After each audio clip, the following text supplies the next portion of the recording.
എന്ന് പറഞ്ഞ് സമാധാനിക്കുകയാണ് ഉണ്ടായത്.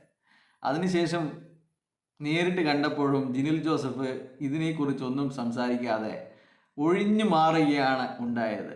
അന്ന് തുടങ്ങിയതാണ് നിങ്ങളുടെ കമ്പനിക്കെതിരെയുള്ള അന്വേഷണങ്ങൾ.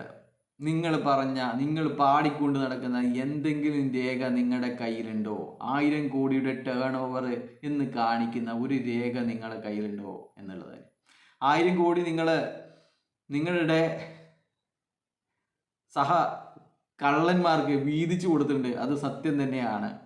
പക്ഷേങ്കിൽ അതൊരു ടേൺ ഓവർ ആണ് എന്ന് കാണിക്കാൻ നിങ്ങൾക്ക് രേഖയുണ്ടോ എന്നുള്ളത്. അങ്ങനെയാണ് നിങ്ങളുടെ കമ്പനിക്കെതിരെ പോലീസിലും മുഖ്യമന്ത്രിക്കും കേന്ദ്ര ധനമന്ത്രിക്കും ഒക്കെ പരാതി ചെല്ലുന്നത് എന്ന് നിങ്ങൾ മനസ്സിലാക്കണം.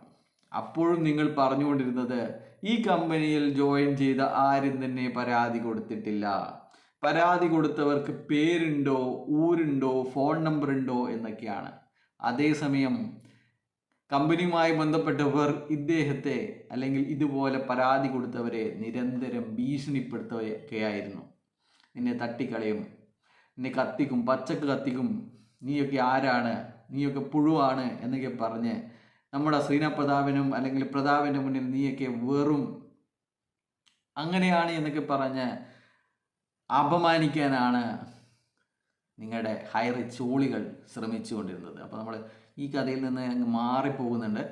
അപ്പോൾ രേഖ കാണിക്കാൻ പറയണം. നിങ്ങൾ കമ്പനിക്ക് സ്വന്തമായി പ്രൊഡക്റ്റ് ഇല്ല എന്ന് എല്ലാവർക്കും അറിയാം. ഇവർ എല്ലാ സ്റ്റേജിലും അല്ലെങ്കിൽ എല്ലാ സൂം മീറ്റിങ്ങിലും വന്ന് പാടിക്കൊണ്ട് നടക്കുന്ന ഒന്നാണ്